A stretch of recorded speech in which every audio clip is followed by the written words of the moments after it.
Hello and welcome to Caring Matters Podcast. I'm Liz Tassone and I'm here today with Nan Fischer. And you may recognize Nan because she and I were on a previous podcast maybe about a year or so ago when Nan and I did a workshop for women writing for a change on thoughtful caregiving as a follow-up to a workshop we had done together. But today we're here with Nan to talk about some work she's developed. She's a professional coach and she's developed some work around asking for help.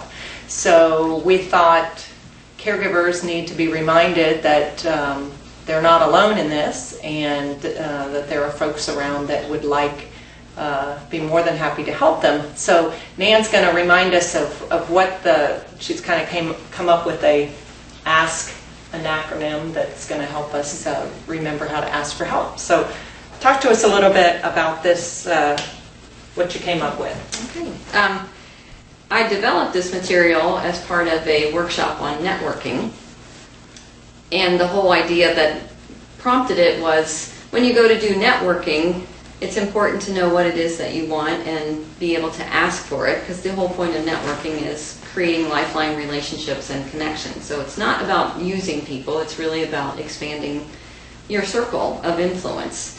But after I developed it for that workshop, I realized in a lot of the coaching work I do, and in all kinds of life situations, there are a lot of us have trouble with asking for what we want or need. I think we've grown up in a society that values the rugged individual, and supposedly there's a lot of reward for being able to go for it on your own. Although I'm finding that reward isn't so great now, because there's lots of needs. So this work on asking came out of the work that I do with clients in coaching, and then also my own life, and then also in the whole arena of networking. Very good. So you've done this according to A, S, and K, and you've got some information under each one. So let's just kind of go through it, and you can give us the highlights of each one. Okay. Well, so the idea was to make an acronym around the word ask as a simple way of helping to broaden our perspective about, well, what does it mean to ask? And I think some of us have this negative perspective, as I was talking about earlier, like if you ask, then you're weak. Or if you ask, you'll use up your quota of favors with people. Or if you ask, then somehow it proves incompetence on your part. So the whole idea of the acronym is to have some empowering perspectives about what it means to ask, and to shift our thinking about asking and how it is a much more positive thing. So for instance, under A, it says, assume others share some of your ideas and interests. So it's that whole idea of connecting with other people. Like if we're thinking of something, chances are the people around us are thinking of that as well. So don't be such an individual or isolated. Recognize that other people have some similar ideas that you have. And when I think about that in terms of a caregiver and the rewards of caregiving, of just caring for another and feeling that, and then sharing that, assuming that someone else might also want to get some of that, the good feeling you get when you help another. Yes, exactly. Yeah. Like there you are as a caregiver, and it's feeding a need that you have to be the kind of person that you want to be. Well, guess what? We all have that need. So if you're the primary caregiver, there's a second tier or third tier of people around you who also have that need, who would be happy to help support you in the work that you're doing. That's right. That's right.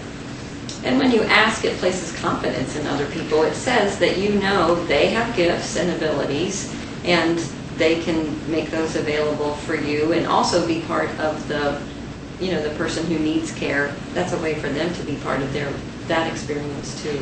And for the person, the care receiver, the loved one that you're taking care of, it gives them variety too, of someone else that's in their world, and something different and new to talk to, right, and so on. So I think it works both ways. Yeah.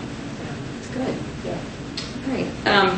There's also in the ask part about accepting generosity as well as offering it. So it's along those same lines. And I also think that we human beings struggle with being gracious receivers. And that's a gift, and that's also a skill to be able to develop that, to be able to be that receiver so that other people's gifts are acknowledged. We widen the circle so that other people are part of our lives, and also that we risk a little vulnerability on our part. So you think about the person who's receiving the care that you're giving, they've had to make themselves vulnerable in ways that they may not have chosen.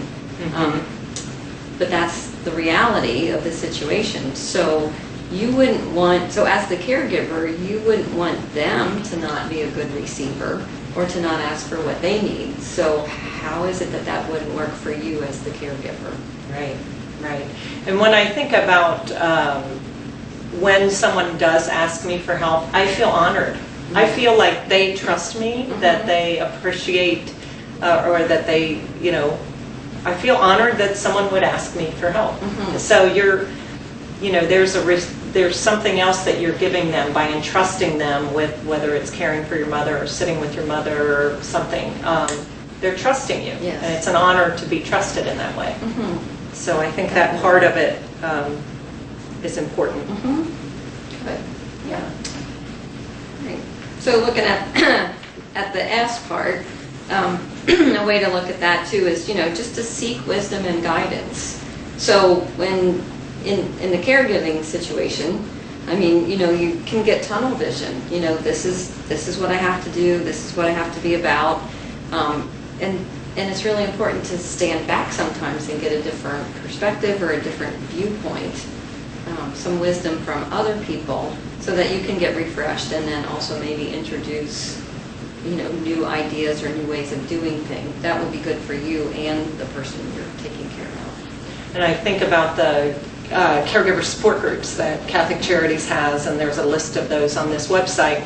But that's a way to seek the help of others and share some of your concerns or burdens, but also share some of your triumphs and the things that work for you. You're also not just a seeker of wisdom, but you're probably someone who has a lot of wisdom from having done it for so long. And the other part of that seek, when I see your words seek wisdom and guidance, I also think of prayer and how caregivers, one of their number one things that gives them solace is seeking peace and in prayer. So seeking wisdom through prayer or quiet time too. It works for that as well. It's great. Yeah. Sometimes that's the big ask. Yes, indeed. Of the powers that be. Yes, absolutely. And that reminds me that, when I did this, it reminds me, asking opens us up in a way that, we sometimes need. We can get real closed and, like I said, the tunnel vision, but when we ask, it creates some space for something else to come in that wasn't there before. Right. I think that's right. Very good. What else that you have under these S's? Well, in the S's, more starting conversations. I think that would be another way to connect with people in your circle by asking. It allows them to know more about who you are, what you're up against, and enables them to also be part of that, and maybe helps you to hear yourself articulate what it is that you need and want.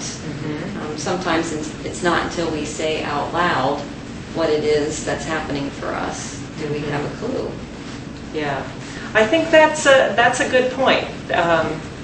I've had that happen to me where I've said something and then I didn't realize that was part of what I was needing or seeking until I actually said it out loud. And so I think that's a good point of just saying something. You're realizing, wow, that is true. Yes. And so that's a really good point. I think maybe what we'll do, since we're close to time at this point, is stop about halfway. So you've only gotten as far as the A and half the S, and you'll have to come back and for our next time we'll do part 2 and figure out the A, S, and then the K. So we'll talk to Nan again about this asking for help document and thing that she's created here. So in the meantime, part of your asking for help might be to check out our sponsors that are listed on this page, and you can click on there, and they've been of great help in keeping this posted, and we really appreciate their support. So thank you, Nan, and we'll finish this up on the next podcast. Meantime, always remember that caring matters.